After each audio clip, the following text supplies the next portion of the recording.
Hey everybody, welcome to my second video. This is Harold the Herald, and you're listening to Harold Wrestling on YouTube right now, which I'll probably make a podcast too sooner or later down the line. I haven't done it today. Today I'm probably going to do two, maybe three videos. I have a third video in mind. We'll see if I have enough time to get it done today. It's kind of a day off. I'm in between my overnight shift. I'd work overnights and afternoons on the West Coast, so the time is be a little off. I know I'm trying to get these up today. I didn't get to watch the pay-per-view until this morning, and I did, and I did a review of that, and you can watch that. I didn't get all the points I wanted to out. I had an hour time. My recording, I don't know how, I'm not very technologically sound, so some of the stuff I'm kind of learning on the fly. Um, I went an hour, which was a little bit long. I feel like I did jabber a little bit too much about certain things.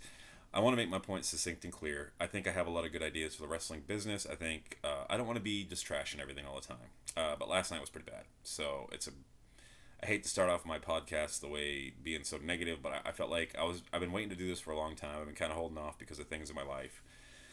Haven't been really going all that great. So depression, all that stuff sets in, and you lose track of what you're doing. I was really on a good track earlier this year with a lot of things, and then I kind of fell off. But now that I'm kind of getting back to normal, I want to give this a try. I'm going to try to make a video a day, hopefully. We'll see though, because my schedule's a little crazy, and I have roommates and dogs, and they'll probably make an appearance here sooner or later. Um, but anyways, let's get into what's going to go on with Raw tonight. So Raw, really, what the hell do you do with Raw tonight, right? Like you had like across the board, the pay per view was bad. There was like one highlight for me really. It was the Becky Sasha match, but even that, I didn't, like it wasn't like blow away like I have to watch it again. Everything else was either schmoz or I could take it or leave it. So when the hell do you do tonight? So tonight's Raw is the last Raw before the draft, right? So you got the draft coming up, which this is the problem with doing a draft. It's such a stalling pattern, and it's such a I think the draft is a bad idea, and I think this is the next video I'm going to do. I think the brand extension stuff never worked really. I mean, it did short term for a little while with the SmackDown 6 and everything like that, but I think there's a different way to go about it, and I think they're making a big mistake doing the draft the way they are, because this thing that the WWE has a lot of characters in it. So tonight, basically, um, I think it's going to be kind of a throwaway show. I think they're going to kind of treat it like they did Hell in a Cell, but they're going to try to start building towards the Crown Jewel pay per view. That's pretty much what you can expect. You can expect them to build to a pay per view that they get money from Saudi Arabia's Prince for, who is not the greatest dude in the world, from what I understand, and I'm not a big fan of them doing those pay per views. And they end up giving big matches to those cards over there instead of like they. What's I can't think of a card the WWE has put out in the last 10 years, maybe, where I looked at it and went every match on there. I was like, oh, that's gonna be good. Oh, that's gonna be good. Usually it's like one or two, maybe more, but like as far as like the WWF main roster pay per views, there's never one that I'm like, oh my god, this whole card is just stacked and it's just so good, and it's just never been that way. But for some reason, and it's not like they do that with Saudi Arabia shows, but it really bugs me. Like if Stone Cold has come out of retirement to go have a match in Saudi Arabia, it just speaks to what kind of people are in the business and why this. Like I love wrestling. I've rolled up wrestling since I was a kid. It really upsets me of what it's kind of becoming today, because WWE stopped caring about its fan base a long time ago. They care about advertiser money. They care about network money.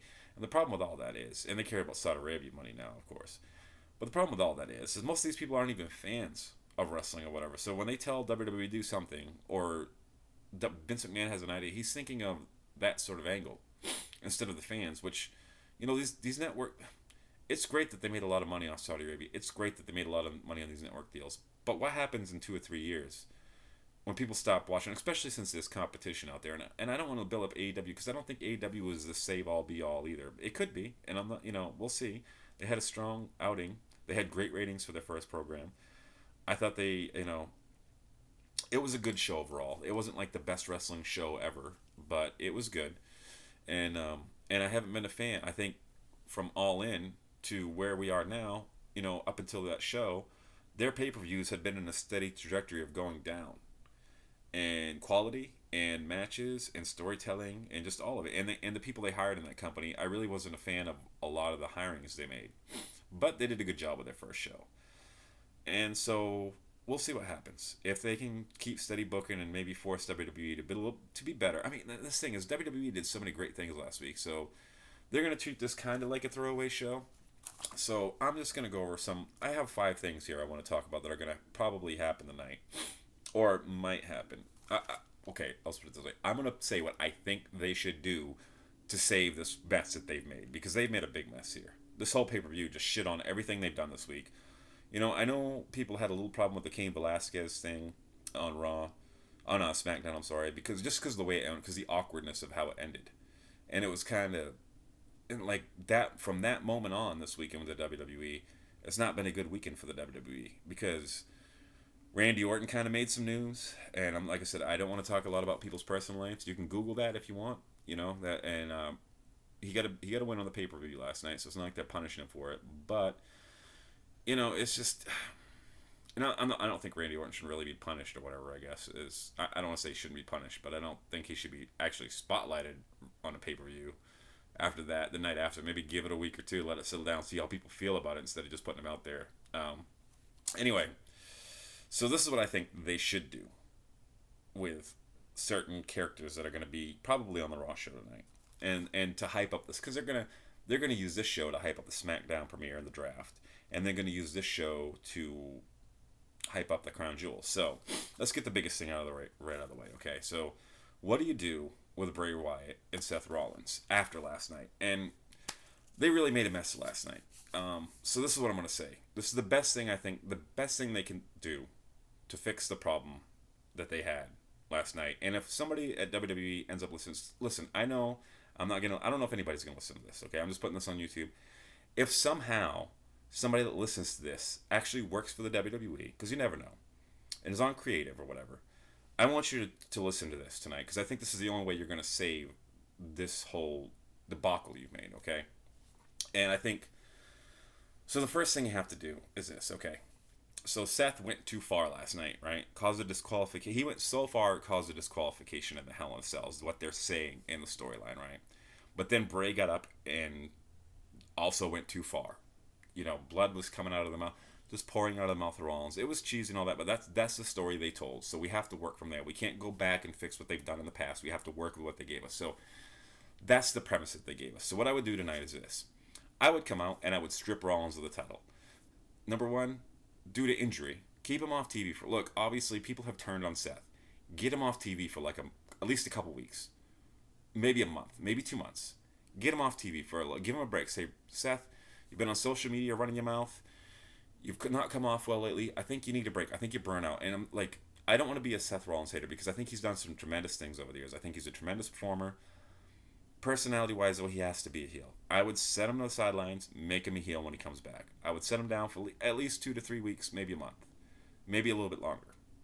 Say Bray Wyatt hurt him so bad that he can't physically compete for the next month. That he did some damage to his throat. Something along those lines. That he can't compete anymore. So he has to be stripped of the title. So keep him off TV for a month. And I know it makes no sense with the Brock Lesnar stuff, but start instate, if you're going to do this whole reboot thing with the draft, start reinstate some of these things that have been, the month long. You got a month, 30 days or 60 days. Make it 60, I don't care. That you have to defend the title or you're stripped. That's the first thing they should do. So then you strip Rollins of the title. Then you also say Bray Wyatt is banned from competition because he also went too far. So they're both suspended. Rollins is injured anyway, so you can do that whole thing. So you put them both out, okay? What you do later in the night, you have Bray Wyatt do his Firefly Funhouse and talk about how disappointed he is in Seth's actions and how disappointed he is in the WWE's actions, and that the Fiend's not going to like it, and the Fiend is going to make people pay. But you don't put him on TV that night. You just put him in the Firefly Funhouse. You don't have him come out. You don't have him attack anybody. You just do his little ominous Firefly 2 or 3 minute skit with his or maybe a 5-minute little show with a Firefly Funhouse, where they talk about how much pain Seth caused, and then how much pain they're going to cause the WWE for not allowing them to continue the match because he was fine, right? They can do the whole argument of that. So you put him on TV, you strip Rollins of the title, you announce after the draft that you're going to have a tournament for the title. Now, I don't care who you put the title on. I really don't. I think the best thing is you put a face on the title, right? And then you have Bray Wyatt attack that guy who wins it. When they win the tournament, as soon as he gets that belt, have the let me in, have him do Firefly Funhouse skits up at the end about talking about punishment, talk about this and that. Don't mention the tournament, just talk about punishment to the WWE, everybody's going to pay, blah, blah, blah, that sort of stuff. That's the best thing you can hope for out of this outcome. You get a new champion. It gives people excitement, saying, "Hey, we're gonna have a tournament. Make it a 16. Don't do an 8-man tournament. Those are so junk." Because you put the same 8 people in, put a 16-man tournament. Let some of these guys that need the exposure, let a Mike Kanellis get in, let a Rusev get in, let a Corbin get in, let a Gable get in, let whoever you want, whoever you're going to have, but don't start the tournament until after the draft is done, so you know what your roster is, you know who your stars are, you know who you can put up there. Right? Me personally, I think a good idea would put the belt, I know it's early, put the belt on Aleister Black and have him feud with Bray Wyatt, because people like Aleister, and you haven't damaged him too much yet. He's still pretty popular. And I know he's not like super over, but I think if you put him through a tournament, you have him go through the paces of that and put him against, have him beat a Randy Orton clean, have him beat, whoever clean, have him beat some of the top guys clean. Because the honest truth is you need to start mixing these guys up a little bit more. You keep having, I remember there was a time when you said you weren't going to have the same matches on Raw. You got 400 wrestlers in this company. There's no reason why you can't have different matches on Raw every week and not have the same match 3 times in a row, as opposed to spreading it out over pay-per-views. Or giving us a big match on TV and having the rematch be on pay-per-view because it was so good on TV. Instead, you just bum rush everything, or you give these schmeal. Like, there's so many disqualifications, so many schmoz endings, so many quick roll-ups. Nobody's being really established. You really need to start establishing, especially with AEW, because they're going to establish guys, whether you like them or not. They're going to establish who their guys are. Like, I wasn't a big fan of Sammy Guevara and Joey Janela going 20 minutes with the top guys, but the top guys still ended up winning the matches they should have for the most part, right? And Pac's been looking dominant. You got Jericho. You got, people, Swagger, Hager now. Look, I know he's not a big name, but this is the thing that bugs me about the fans is they love to bury people right away. See, they think the company buries people. What happens though is you get a guy like Swagger who everybody can say he has chances. Okay, that's fine. He's had his chances. He's also done some pretty decent stuff over time. It's not like he's a total bum. Okay. The We the People was over for a while. People, which he does the most. Still, people are chanting We the People. So he did something right in some areas. Let's give him that credit. And let's say that this is a different environment, and he looked really good in his first outing. I have no problem with it. He could become a star on AEW. Who's to say he can't be a top guy? He's got the look. He's got he's got size. He's not terrible in the ring. He's a big guy. AEW doesn't have many big guys, so he's gonna be up there. He's probably gonna be Jericho's muscle, and who knows down the line? Maybe this lets him grow into the character he should have been in the WWE. Same thing can happen for Aleister Black. And it's not hot shutting somebody if you put them through a 60. Hell, make it like the old school 30-man to 32-man tournament. Let's say when the draft is done, everybody gets a chance. Everybody on the roster kind of gets a chance. I don't really think you're gonna have more than 32 guys on the roster, on the Raw roster. You're gonna have a women's division. You can have a tag division that you could take one part. You could say, okay, the tag division, you get one guy that except for AOP, I think they should stay a tag team, just especially, but. I talked yesterday about Hanson and Rose splitting up. This could be catalyst for storylines. And the thing is, it's easy to set up a tournament, right? But then you put 32 guys on a tournament together. You have all these different matches. There's so many branching storylines you could have out of that would give you so many options and so many times to come back to, for a reason of why this person got put out of the tournament by this person, and they felt like it was cheap. It was this. It was that. There's countouts, there's double disqualifications, there's all sorts of, all those schmoz endings you like to do, you can actually make into storylines in a tournament form, and it means so much more because this is everybody's one opportunity to get the Universal title. You want to talk about resetting the roster, you want to talk about resetting the brands, do a 32-man tournament. Hell, do a 64-man tournament if you want. I'm down for a 32-man tournament, though. And then keep Rollins out of it, and then you have Bray attack whoever wins, which I think should be Aleister Black. And I know people are going to go, oh, Aleister, blah, blah, blah. Aleister would be big if you get the right push behind him. He's got a great look. He's great in the ring. He's got a great finish that can beat anybody. Like, that finish he has, he might not take down Braun Strowman with 1, but 2 or 3, and that's the kind of finish you want. And Seth Rollins' curb stomp has just been nullified now, right, after Bray Wyatt. But maybe Aleister can summon the dark forces to beat Bray, too. Aleister has this dark, similar kind of gimmick to Bray.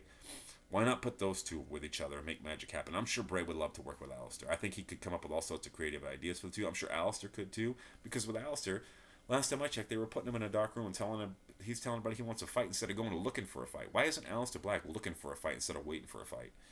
So, this is what I would say. That's what I would do to save this whole thing, is set up a tournament, get Rollins off TV for a month or so, Have Bray just do his Firehouse Funfly, Firefly Funhouse skits up until the tournament is finished, and then he attacks the winner and starts a feud with that guy.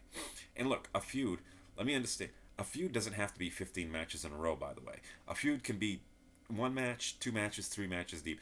But there has to be a decisive winner in these feuds from now on. You can't you have to establish a hierarchy in this company, which we already know exists because you have a certain level of guy. But at least make it more merit based. And I know SmackDown is going to be the one that's going to be more sports brand, the sporting brand. But what's wrong with having a little bit of sports entertainment in your sports side on Raw too? So that's what I would say. I think that's the best.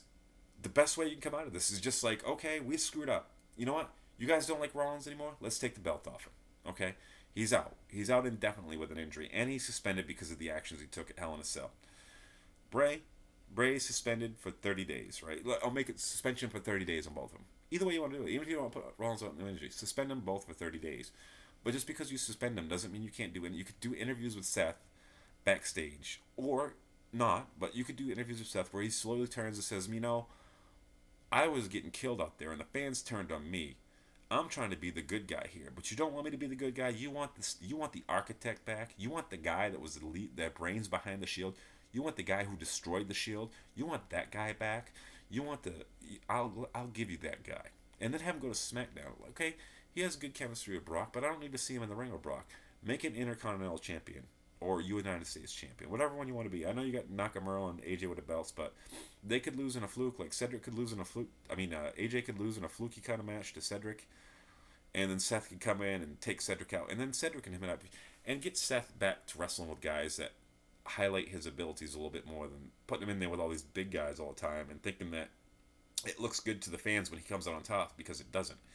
He doesn't hit as hard as like Daniel Bryan's style, at least with a submission base and the way he hits. You can at least him somewhat believably beating some of the bigger guys, but he shouldn't be beating Braun Strowman. I'm sorry, he just shouldn't. And I love Daniel Bryan.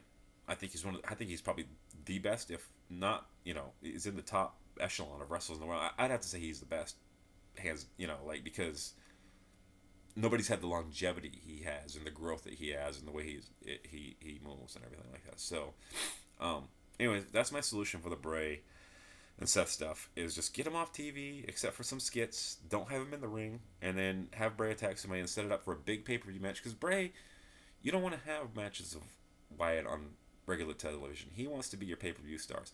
And one point I want to make too is, last thing about the pay-per-view, and this goes for all WWE pay-per-views. Look, we got 3 hours of wrestling on Monday now, right? You got 3 hours of wrestling on Monday, 2 hours on Tuesday. You got 2 hours on Friday, if you're not counting maybe 3 hours, because I don't know if the SmackDown will move to 3 hours eventually, but I think they should keep it 2. So the longest your pay-per-views should be, the pay-per-view itself, 2.5 hours should be the longest. Look, man, you guys are asking a lot. 2.5 hours. You don't need all the filler matches, okay? I don't care. Like, a lot of people complaining about, it was only a one match pay-per-view. It was only like 2 or 3 matches promoted for the pay-per-view, right? I don't care. Because when you watch a boxing pay-per-view or UFC pay-per-view, they don't promote every single fight on there like they're the biggest thing in the world. What they do is they have 1 or 2 big matches, and then the undercard fills out with whatever, And I think WWE could do the same. Why does it have to promote every match for the pay-per-view? I know everybody goes, well, the fan following. So you know what? If you put your top stars, if you make top stars in the card, you promote those 2 or 3 matches, and the undercard is solid, those guys will become stars anyway, and then you'll just be excited when they're there. And you never know. Maybe they'll earn enough stuff, earn enough fan momentum, where they actually propel themselves into the main event picture. But not everybody needs to be promoted on these pay-per-views. What they need to be promoted on is Monday Night Raw and SmackDown. The undercard guys need to be the foundation of those programs. The pay-per-views need to just be for the big stars. And I'm sorry that people are going to lose it on paydays for WrestleManias and stuff like that, but this needs to happen. Because you can't see the same people in the same light all the time. You got to give some of these guys time off of TV, even if it's a week. See, the thing that bugs me too about a lot of these podcasts is they'll sit there and go, well, you need Roman Reigns off of TV for a little while, right? And then Roman Reigns misses a week of TV, and everybody goes, where was Roman Reigns this week? You get a guy like, and they do that with everybody. You can't have it both ways. So what I would say is you take the guys off of TV for a while. You do kind of, so anyways, I'll get into what I think you should do with the programs after the draft of that. I don't want to get too sidetracked, but that's what I think you do with Braves. So next, the big thing, they're probably going to do something with Brock and Kane tonight. Brock Lesnar and Kane Velasquez. Um, there's nothing you really like. They're just setting up for a match. There's nothing. I think it'll just be talking tonight. I think, you'll have Heyman and Lesnar come out to the ring, do the spiel that they normally do, and talk about how Brock's a reigning undefeated, blah blah blah, and he's not scared of any man, and he don't care. This isn't UFC. This is WWE, and blah blah. And then maybe Kane comes on and the video screen, or he comes out to the ring and says, Brock, I've already beat you in the UFC. I'm coming to take the title from you. Obviously, I think they're setting it up for Crown Jewel, which really disappoints me. That should be a Survivor Series match. If you're going to have that match, and look, I want the Survivor Series to go back to the all elimination format, except for one match, and that's the championship match. And I think Brock Lesnar versus Kane should be the Survivor Series pay per view, but it's probably going to be the Crown Jewel pay per view. So they're just going to set this up. They're going to obviously make Brock look like a coward again and be afraid of Kane because he's been afraid of nobody. So that's the story they're going to tell. Brock's scared of somebody now. This is all new to them. So they're going to make Brock look like a chicken shit, even though we all know the truth that Brock is no chicken shit, right? So, and that's what bugs me is you got a guy like Brock and they're going to make him seem fearful, so fearful of Kane, when he should be like, no, I can't wait to get in the ring with you. See, I think it was a fluke that you beat me in the UFC, and now you're on my turf. You're in my home. This is where I rule the land.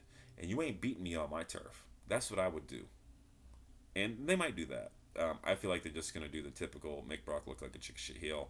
And it's going to make Brock look weak and make Kane look kind of strong for somebody that's never been in the WWE before. I think they should point out the fact that, Brock has so much more experience than Kane in the ring.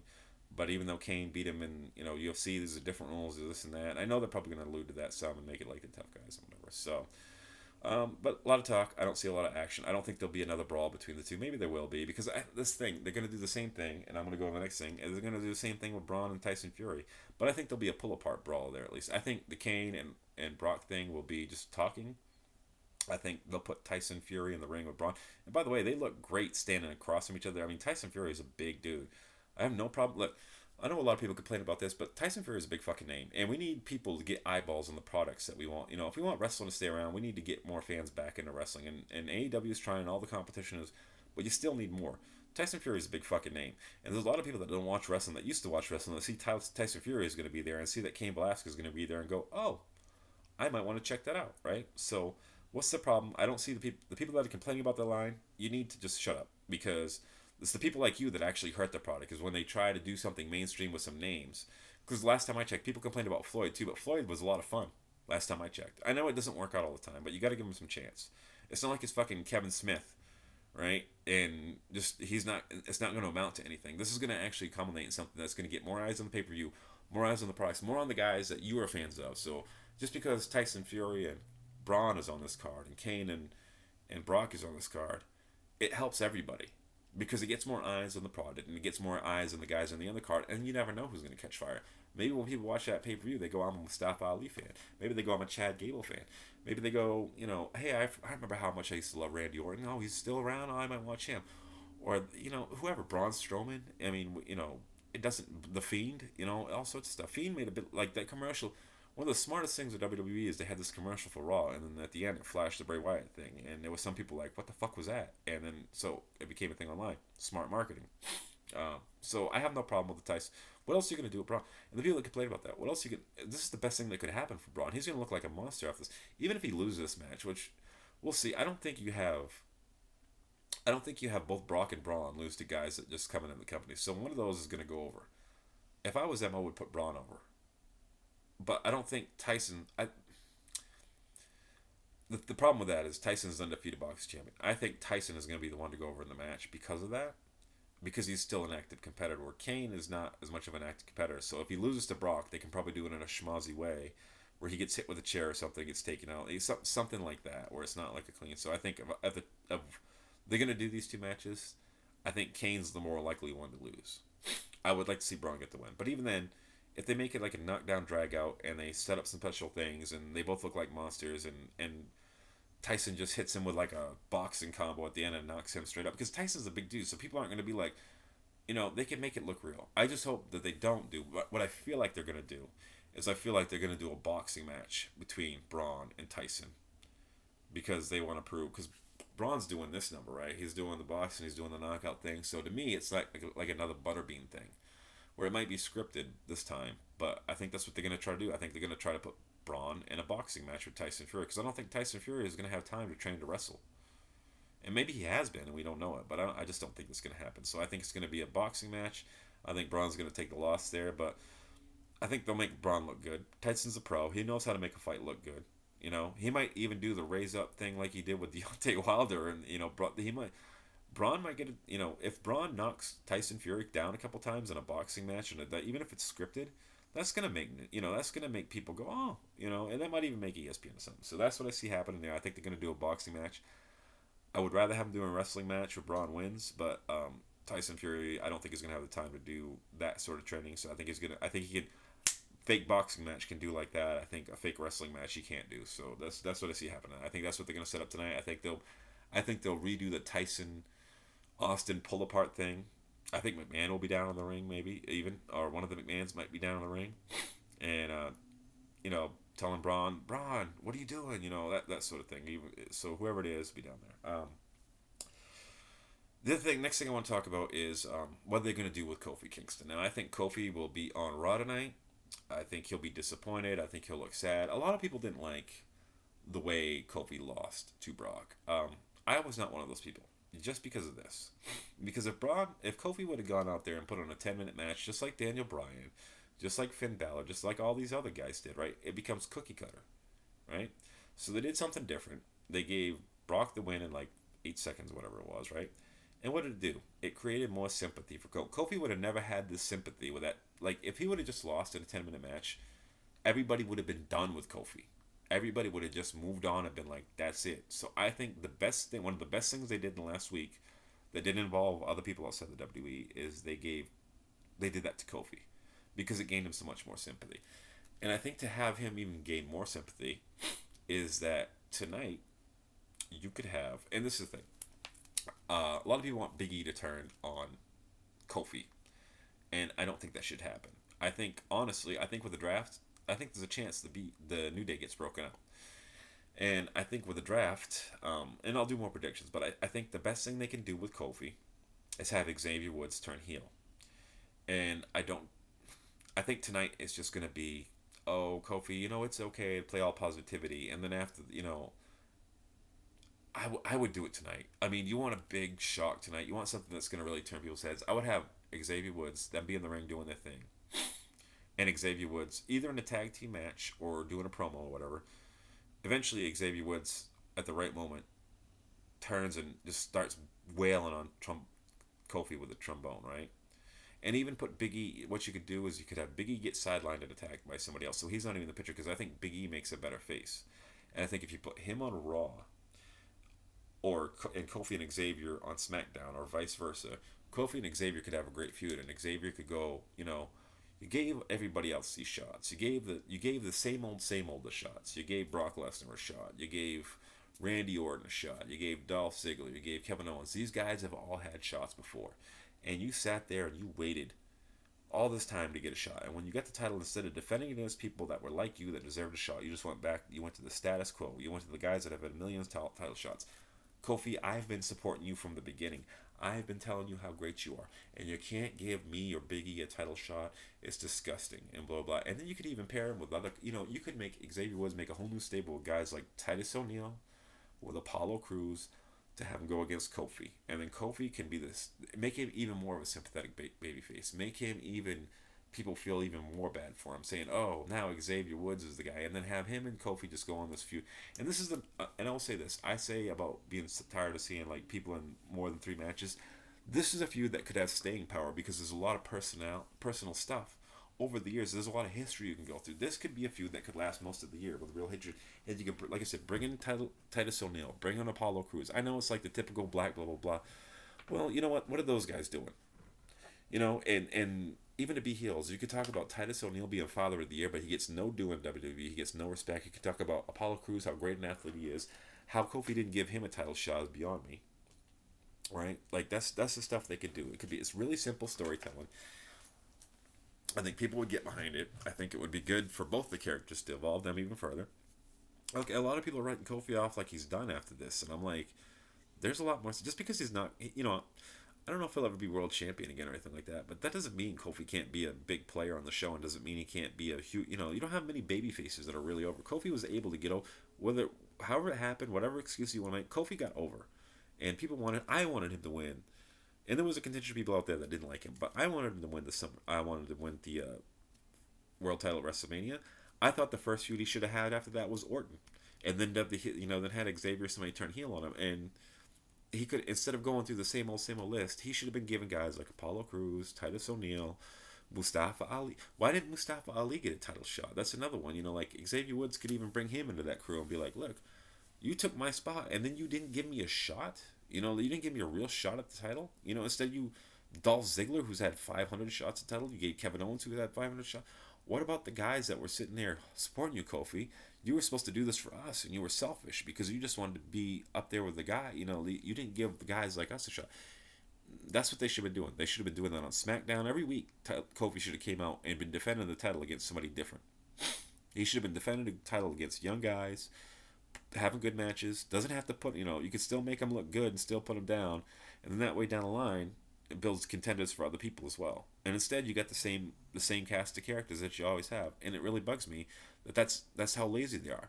Oh, we're gonna get the belt. Okay, well, Dolph's gonna get his title shot, and then Kevin's gonna get his title shot, and then Brock's eventually gonna get a title shot, and Seth and Roman and all these guys, Daniel Bryan, and it's the same group of 5 to 10 guys that keep getting the title shots, and that's why when you had Kofi going there, it was so different.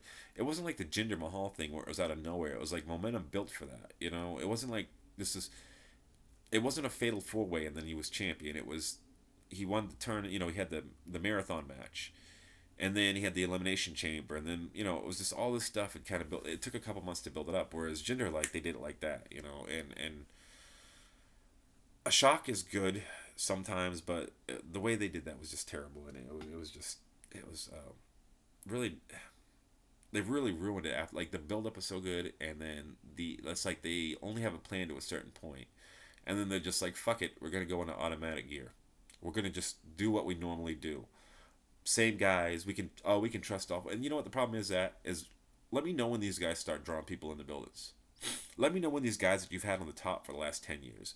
And I love Daniel Bryan. Don't get me wrong. I think Daniel Bryan is tremendous. I think he's great. I'm not saying he shouldn't be a top guy. But you guys got Roman Reigns, and I love Kevin Owens, and I like all these guys. I'm not trying to shit on them, but let's be realistic here. Is people paying tickets to see Dolph Ziggler?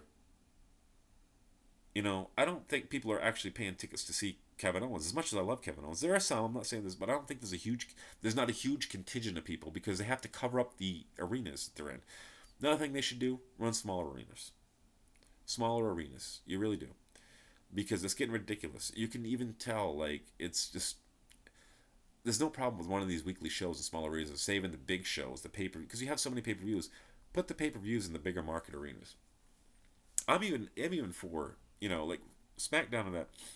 Yeah, you can run bigger cities now and then, and special events and blah blah blah, and da da da. Special versions of SmackDown, whatever. But I think just bringing it in a little bit and running these smaller shows. So what? You're only drawing. You guys run so many shows. So what if you're only drawing 5,000-6,000 people, whatever? You're drawing so many shows. You build it back up again. WWE kind of has to scale it down to build it back up again. I think running these big arenas makes them look foolish, because it makes them look small compared to how big they think they are. Anyway, so that's what I think they should do with Kofi. I think there should be a heel turn. I think they should break up I think it's just time, man. Everybody's saying, oh, the New Day should break up. They've been together for a long time. They have a lot of history, and look, what more are you gonna do with the New Day? They've had the tag belts for how many times? It's time to give Big E a shot. He's got a lot of personality. It's time to give him a shot as I'm not saying a top guy, but let him get a run going. Let's see if Big E can get something going. Let's see if Xavier and Kofi can get some magic going together. They've been teaming so long together. I think they would have tremendous matches. It's not like Xavier Woods is a chump in the ring, right? And then there's nothing wrong with feuding for the Intercontinental or U.S. titles if those titles actually mean something. If you make them mean something, but when they don't mean anything, it just makes no sense to So, and I'll talk about that more too. So let's get to the last thing that sorry, look at my notebook again. The last thing of the night is Natalya. This is advertised. This is the last thing I want to get into in this video at least. They have Natalya and Lacey Evans and a last woman standing match, which really, I've seen these girls in the ring. To me, it's not like they have great chemistry. That's the thing too. Is like it's not like Natalia's an okay hand. See, Natalia gets all this credit for being a great hand. The only matches I can think of that I can remember off the top of my head that I think of Natalia's that are great are the ones she had in NXT with Charlotte. Otherwise than that, it's just like cookie cutter matches and stuff like that. I think that Lacey has some potential. I think she's kind of, she's still green in the ring. I hate the gimmick. I really do. I know a lot of people like it, and I know a lot of people like she stays in character. She's another one I think you should take off TV. So maybe take this as an opportunity. As much as I don't want to put Natalia over in this match, and I think they're going to put Lacey over. What I think they're going to do is I think they're going to put Lacey over and make her look kind of strong so that when the draft happens, her and Becky can pick up a feud again. That's what I think is going to happen. I think it's going to be her and Becky again for the title on Raw. That's what I think. I think it's a bad idea. I think you're almost better having Natalia hurt her and put her out for just a couple weeks or whatever. And I think a great. I think you need to readjust the gimmick some. And I don't want to give away like I know I'm supposed to sit here and tell you guys what I'll just say it now. Okay, I wanted to hold on to this for another show, but I think what they should do is that I think the you have a guy like EC3, right? Who they're doing nothing with. They make look like a chump, but he's got a ton of potential. I think the best thing you can do is you can take them both off TV for just like a week or two, 2 weeks, say, right? It's not like EC3 is on TV all that much anyways, but call him Ethan Carter the third for Christ's sake, or Ethan something the third, and make the Carter Foundation. And the Carter Foundation could be like, what I would like to see is them starting to do political type style attack ads on WWE Superstar. Like they could start out with like Heath Slater, right? Heath Slater's been living on WWE welfare for how long now? And it's a travesty that you guys have allowed this to, he could attack the people, he could attack wrestlers, to make personal attacks, stuff like that. And you could have Lacey Evans kind of adjust her gimmick to more of a like lady politician Republican type character. And I don't want to say that like, but I don't want to get political or anything, but what I'm just saying is for the character wise, she could be about, the core American values, because she's been a Marine. It would fit her more than this gimmick they've got her doing. And she's a former Marine. Then you can actually, when you say she's a former Marine, she's a former this, she's a former that, it actually means something to the gimmick, and she can go in the ring and be a badass. She has to also change her style up a little bit and stop with the prissiness stuff and just kind of go out there and just be in attack mode, when she goes out there and do, everybody taunts a little bit, but have her be a little more vicious in this character. That's what I think should happen. So I think, and then, as much as I say, I don't want to see her and Natalia in the ring again, when you bring her back, just have her destroy Natalia. Like, straight up, just obliterate her in a match. And you compare EC3 with Lacey Evans, you could take a couple guys like the Revival and put them in this group. And I don't care what program. I think it would be better for Raw, but if you put the Revival in there, I would put them on SmackDown. But, there's a bunch of stuff you could do with that type of personality. And those two personalities together, I think, would work well together. I think you make EC3 into, like, Donald Trump of WWE, and not like the saying, just saying stupid stuff kind of way. You know what I mean? Like not the being a racist, and like that people like to say, which I don't think he's a racist, by the way.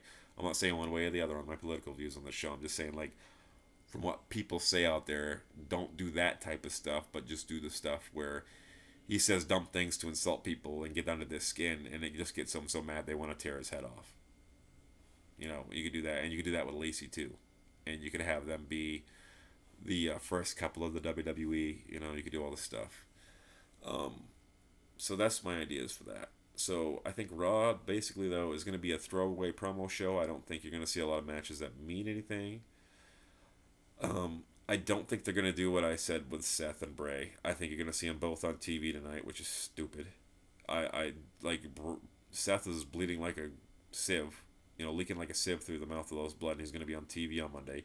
I'm hoping they just keep him off TV. I think the best thing, unless they want him booed out of the building, keep him off TV. And just say he's injured, he's out, keep him off TV. You don't want to bring that, like, AEW, see, and this thing about the AEW thing, right? And I don't want to keep bringing it up because it's two different companies, but the thing about AEW, everybody's like, AEW is competing against NXT. No, they're not competing against NXT. They're trying to compete against the WWE, and I know people go, that's not competition. Well, it's not right now, and I'm not saying it's going to be in the future, but they have a chance. They have a chance because they have the billionaire owner, and Raw has systematically just destroyed itself time and time again. WWE has, so they're competing against Raw, they're competing against SmackDown, they're competing against NXT, and I'll tell you what, AEW's first show did better ratings than a lot of Raws and a lot of SmackDowns do. So it's the first show. There's always a drop off though, you know. So I'll say from 1.4 million this week, I think AEW will do like a solid 1.1, 1.2. I don't think you're going to have as many people because I think there was some things that turned people off from that show too. I think there was some silly stuff you saw that kind of turned people off, but we'll see. I don't think it's gonna. I think you're gonna. It's not gonna drop as much as NXT did after the first 3 weeks, but I wouldn't be surprised if in 3 weeks we're right around a million, or maybe a little bit under 900,000 or so like that. We'll see. But WWE, you know, I think they don't. They I don't.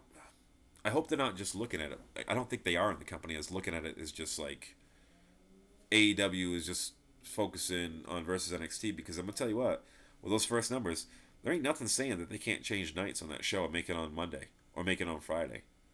Who's to say they couldn't put AEW back on Mondays, like they did with WCW?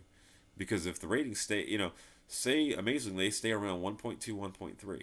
Well, isn't that what Raw's kind of been floating around for the last 5 years or so? You know, 5, 6 years. It's not been that much above. It's rarely above 2 million. You know, so WWE needs to get the crowd together because they're not going to care. You know, AEW is not going to care about NXT if they're killing them so much. They almost doubled their ratings the first time. They're going to look at that and go, "Oh, if we keep this up, we can compete with Raw." And then if you compete in Raw, then what's to say you can't compete with SmackDown with another show? What's to say you can't compete with NXT with another show? Who says they even want to do that much wrestling? Maybe they just want to have 2 shows, and that's it. And just be like, this is it. Less is more. You're gonna watch us because we provide the best for the time you give. Instead of making you watch 10 hours of stuff, and then putting out a shitty pay-per-view like the hell is so. So I'm gonna close off this video here. I think Monday Night Raw is gonna be a throwaway show. I don't think it's gonna be. I'm not really looking forward to it. I mean, just because I know the writing staff and Vince and all these guys are just gonna. They're not gonna. They don't get it anymore. And this thing, okay, one last thing I want to say before I leave this, okay? I get so sick and tired because I've stopped getting on Twitter and stuff too much and everything like that. I get so sick and tired because a lot of the wrestlers and a lot of the backstage people like to sit there and go, well, the fans just don't get it. You've never been in the business. You've never this and that. I'm going to tell you something. It's not fucking rocket science to tell a story, okay? And it's not fucking rocket science to create a character. It's not that hard, okay? And I know I can sit here and say that from wherever I'm sitting and you guys can go whatever. Okay, well, obviously you're not doing that great a job either. So maybe it's time you listen to some fucking fans. Maybe it's time you listen to some people that are not in the industry and bring some new faces in that are not fucking television writers for soap operas. And sick of the soap opera shit too, okay? Number one, I don't think most people watch WWE for the soap opera aspect of it. As a fact, when I say soap opera aspect, storylines don't mean soap opera, okay? Soap opera is cheesy, fucked up bullshit. Storylines are stories that you tell that develop characters and growth. Okay? WWE shoots for the shock value in the soap opera as opposed to the character growth and the development of a story. And they will cut a story without giving an end to it all the time. We see it all the time. Just recently, the most recent example I can think of that is Daniel Bryan saying he had this career-changing announcement. And maybe they'll come back to, hey, you know what? If they come back to that tonight, I would love that. If they sit there and go, Bryan, go, you know, before I was so rudely interrupted by the Eric Rowan stuff, I had this announcement I was going to make that was career changing, and I want to get back. Can I focus on that now? It's time to focus on that for me because I'm through with Rowan stuff. I think last night was the end of the Rowan and Bryan stuff. I think that's it.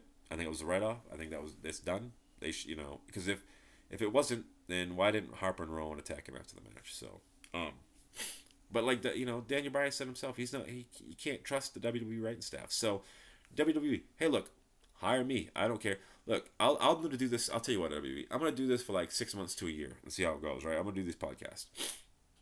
And if you listen and somebody listens and I'm going to put out more ideas that help as opposed to just sitting here and bitching about stuff. Because I see a lot of podcasters go out there and bitch and then they don't give any ideas.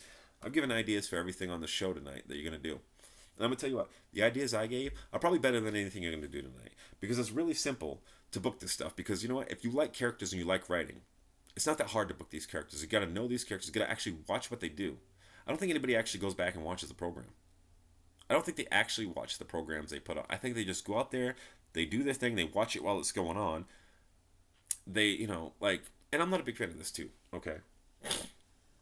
they overreact to the loud crowd stuff. Now, I don't think last night was the case where there was an like they should be reacting to the live crowd of last night because that was pathetic and disgusting. What I mean by that is just because fans chant something doesn't mean it's over. And just because fans chant something at a live show doesn't mean you need to push it down our throat for the next 6 months, okay? Like I swear to God, if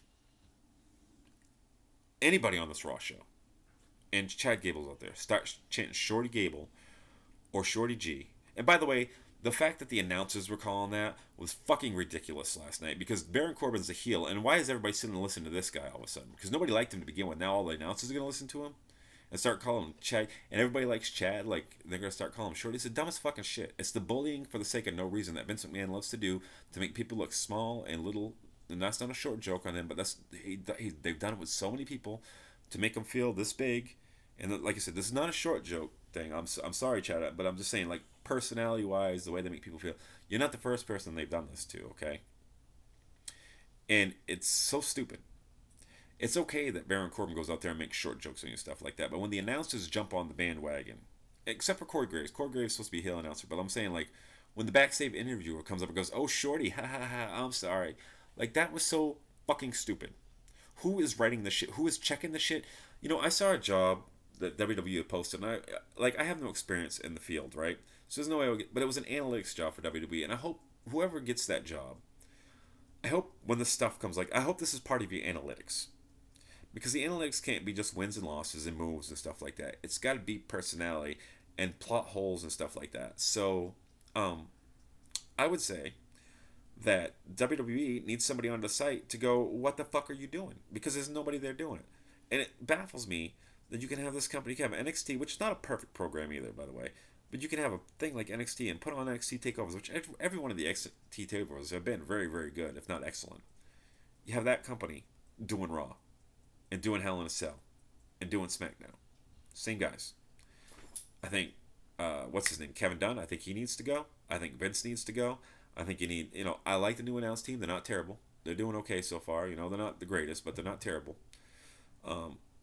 Jerry's around, but get rid of some of these guys backstage that have been killing this product for 10, 15 years because they're fucking lazy. And it makes me fucking sick that I have to sit here and watch. Like, I love wrestling. But for some reason, WWE loves to sit there and go, well, if you don't like it, look, just be happy with what you get. Look, you're serving us, the audience, okay? I know you like to think you're serving these advertisers and these networks and stuff. Well, guess what happens? If you don't make the fans happy, eventually they're going to go somewhere else and watch something else, whether it be wrestling, whether it be football, whether it be fucking porn, whether it be whatever the fuck they want to watch, they're going to fucking watch it. I'm sorry for all the cussing all of a sudden. It just makes me so angry that they sit there and they insult the fans. And, well, if you don't like it, it's too bad. Ha ha ha. You're going to watch anyway. Ha ha ha. Hey, Mark. Hey, Ryback. This one's for you, buddy. Fuck you. You're sitting there doing your Mark for life. Ha ha ha. Listen here, you piece of shit. Sorry.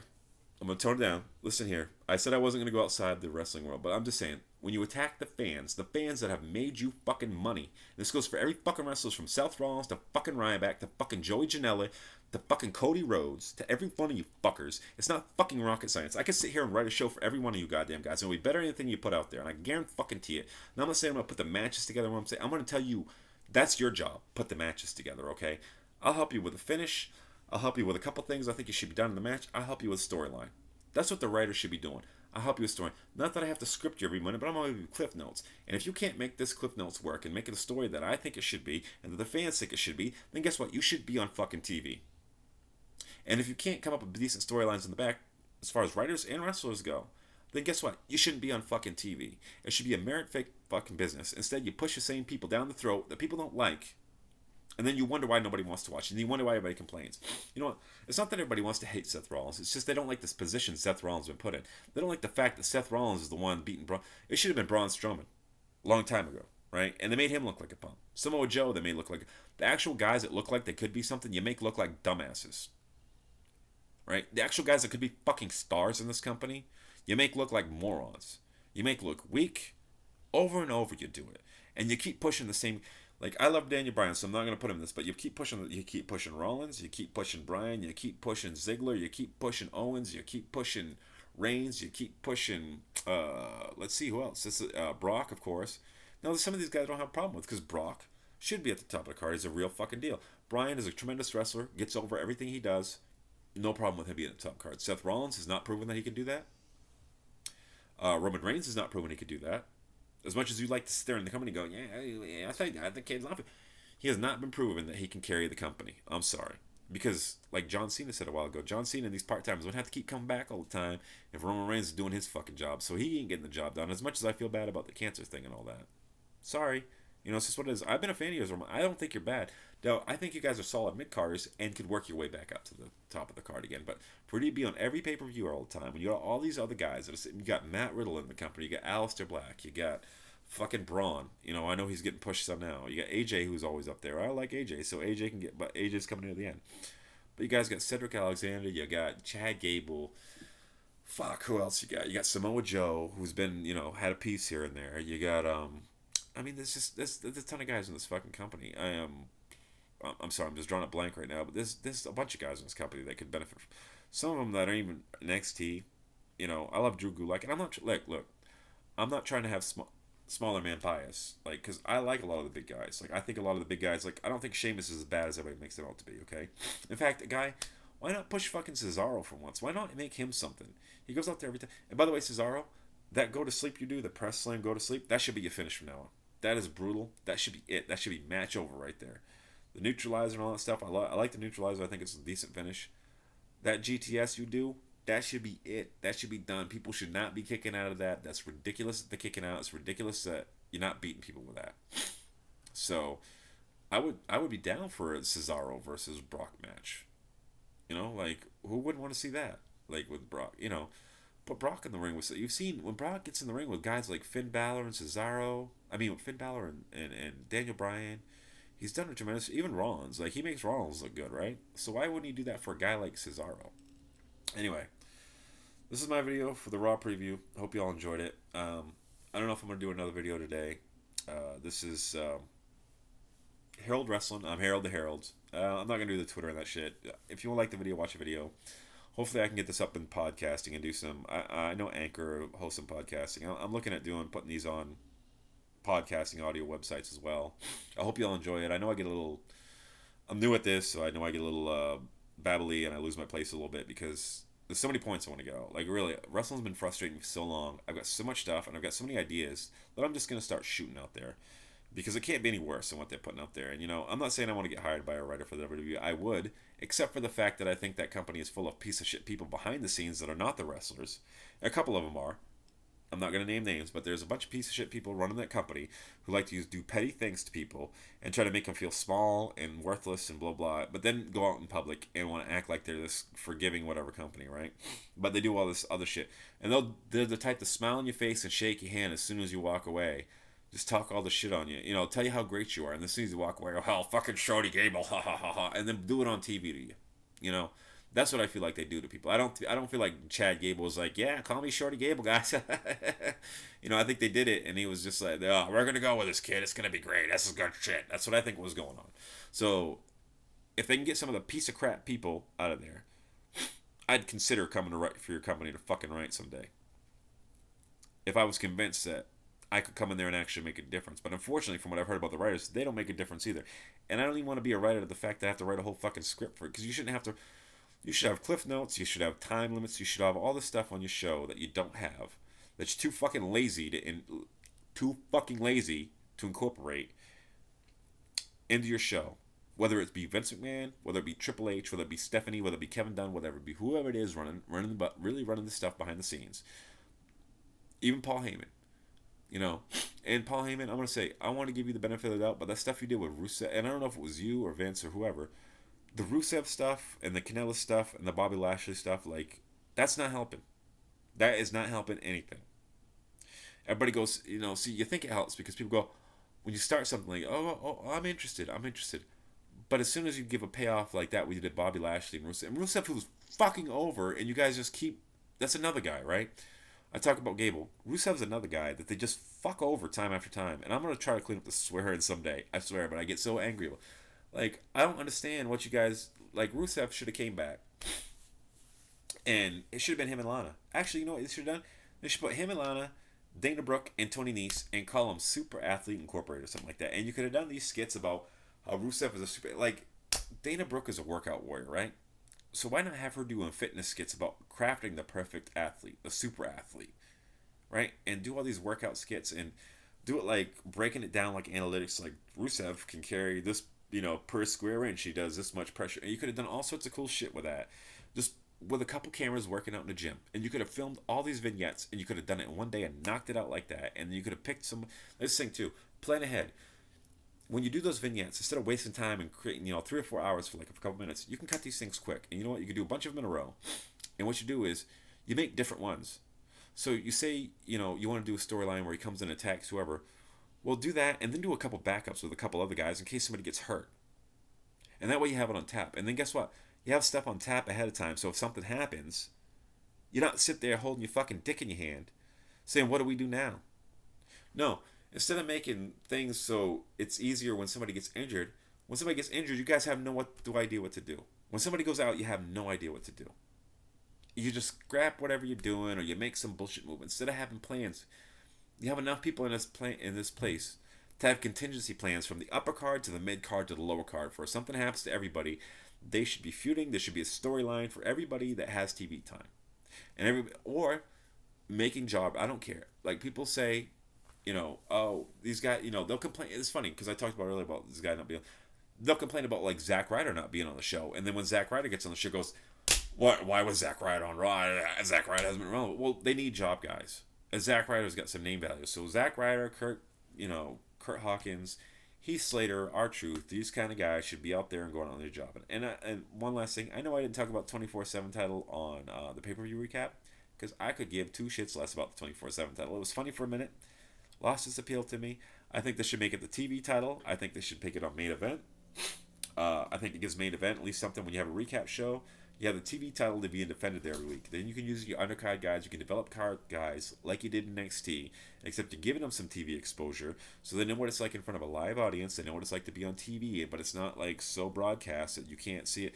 And guess what? You might attract some people in with like when you're putting Kurt Hawkins, Zack Ryder, who still have a fan following, R-Truth. You could put, and you can make a women's television show with Carmella and these girls and guys that are either been veterans who honestly haven't done that much in the company as far as like in-ring skills. They're not like, I won't say in-ring solid, but like Natalya, these, Carmella, Natalya, Naomi, put those people on main event. And then when you have a new talent come in, have them debut against these guys for a couple weeks that, guys that you don't want to push to the top, just guys that you want to see if you're ready for main TV, put them on the main event show. Make main event, you can do your little recaps of main event, but make it like 3 matches. Have it be new guys versus old guys. Put a TV title, maybe a women's TV title on there, and do it that way, And then that way you have a good idea instead of just throwing some of these young kids on Raw and saying, "Hey, sink or swim." You have an idea if they actually can go in front of a TV audience and perform, because main event is still taped, in front of a live crowd, in front of a TV audience. So that's what I would say is to help with these undercard guys, help them develop, because NXT is not developmental anymore, and I don't know if you want to put some of these guys on network TV that way in a major program right away. I think someone will be really hurt from that. But, you got that guy, was it Eric Bugenhagen or Rick Buges or whatever. You got guys that are in PC that are not going to be used on NXT anytime soon. So why not put them on a show like Main Event and get them some experience and get their feet wet? Even as jobbers, even as guys that are taking a loss, nobody really has to know who they are yet. Some of the indie guys, keep everybody working, keep everybody limber, keep everybody in character, help them develop. That's what that show should be. Now, that's what I think. Anyway, that's my Raw preview. Hopefully Raw goes better than I think it will tonight, but I think it's going to be another shit show. And like I said, we'll see. I might put one more video up today, but we'll see. I'm hoping you all enjoy it. I know I've only hoped to get better from here. I know that I do a lot of ums and ahs and swearing right now because I get a little angry. I'm going to try to tone that stuff down because I would like this to be more kid, because I want to hopefully maybe have some information for the younger audience that maybe helps them understand where the older fans are coming from and why we don't like some of the things that are going on today and what the long-term effects of those will be, and maybe tell them some stories from the old days. Anyways, this is Harold Wrestling, Harold the Herald. I hope you have a great day, and I'll see you later. Peace.